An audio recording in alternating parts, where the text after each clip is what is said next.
Ladies and gentlemen, please welcome NVIDIA founder and CEO, Jensen Huang. Guten Tag, Gamescom!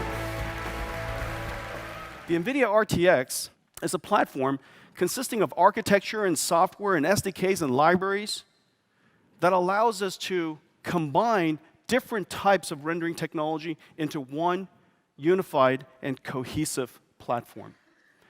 Turing, the most advanced GPU we've ever done, 10 years in the making, the greatest leap since we created CUDA, and computer graphics will never be the same again.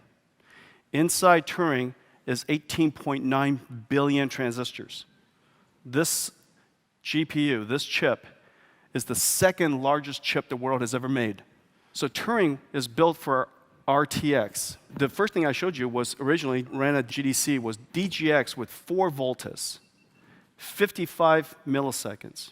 55 milliseconds, about 20 frames per second. And this is what Turing looks like. One Turing. So 4 volts in a DGX. This has never happened before. This has simply never happened before.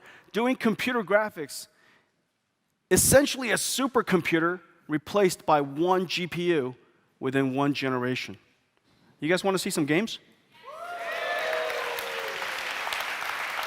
So what we did is we worked with Nixie's and IDOS Montreal to bring real-time ray-traced shadows to Shadow of the Tomb Raider. It's perfect. And so the thing to look at right now with RTX off, you saw the crisp shadows up there, and you saw right here. This is really hard to do, and that's why they don't do it at all, which is dynamic lights and shadows. These are dynamic point lights. They're really expensive to do in current rendering techniques because basically you have to cast shadows in every direction from the light. So let's put RTX to the test and have it just do it for us. Aww.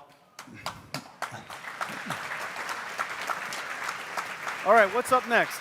Another blockbuster, and this time we have Metro Exodus by 4A Games. Basically, the way light works is light is coming in from the outside through those windows. And of course, this part is lit directly. And the challenge here is that's an area light, and so we have to make sure that the shadows look right. However, that light doesn't stop there. That light bounces around this room, and it illuminates different parts of the scene, depending on how close they are to that particular light. And maybe in the creases and the corners, it's really super dark, but in other places, it's more light, and direct light, it's completely bright. And so lighting this room using traditional computer graphics lighting is just incredibly hard. And this is the perfect showcase for global illumination. Okay, let me show you. Assetto Corsa Competiziano, the reflection on the windshield. You guys know how screen space reflection works. If it's not on the screen, there's no way to take that image and reflect it onto the surface.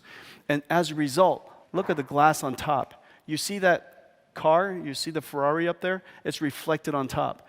All of the rails all the way down are reflected. No errors, no weird banding, no weird distortions. You see this guy reflected from the other side. So when you go see it, he'll be moving, and everything will be dynamic. When the cars come through, you'll see all the reflections up and down this aisle of the cars with other cars, the cars over the window. Everything is going to be completely dynamic, and nothing had to be tweaked. Ray-traced reflections and ray-traced inter-reflections, it just works. You're going to see another game called Atomic Heart, and it's got wonderful reflections and refractions. Mirrors are curved mirrors. Nobody does that. It's impossible. Not for ray tracing. You get this area light underneath, casting that soft shadow for the robot behind it. Everything is physically based. All the materials are rendered beautifully. And so area lights, reflections of the scene that you can't see in the scene. So screen space just doesn't work. And yet everything just works here. You guys want to see an amazing game? I can't wait for this. This is probably one of my family's favorite games. We've been working together on implementing RTX into Battlefield 5. So now if we look down in the ground with RTX on, we'll see the flame, we'll see the soldiers moving, We'll see everything. And now if I turn RTX off, we lose everything. We lose all the detail, all the context of what's happening in the scene. But with RTX on, you just get a much more cohesive image and a better understanding of what's happening around you. So one thing we also pay particularly much attention to in Battlefield is just the weapons, accuracy, making sure the smallest detail is correct.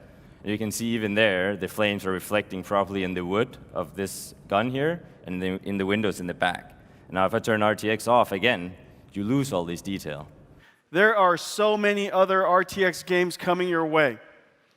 Developers all over the world are working hard on RTXing.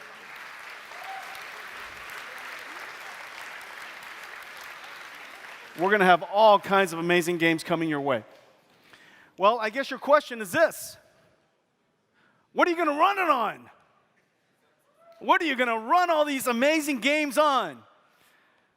Well, let's show it to you. Ladies and gentlemen,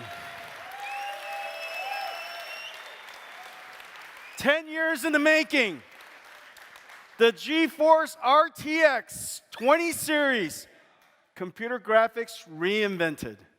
The craftsmanship is unbelievable. This is the best design we have ever done. Everything from the voltage, the power regulation, and the thermal management system, it is designed for overclocking. Crazy amounts of overclocking. Not to mention, it is just so quiet. Even when you're maximum overclocked. At maximum overclock, it sounds like 1/5 the audio levels as a 1080 Ti. We're announcing 3 models today.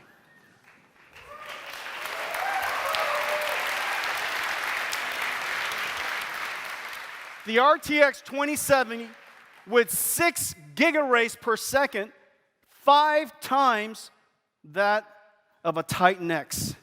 45 trillion RTX ops per second, 8 gigabyte frame buffer.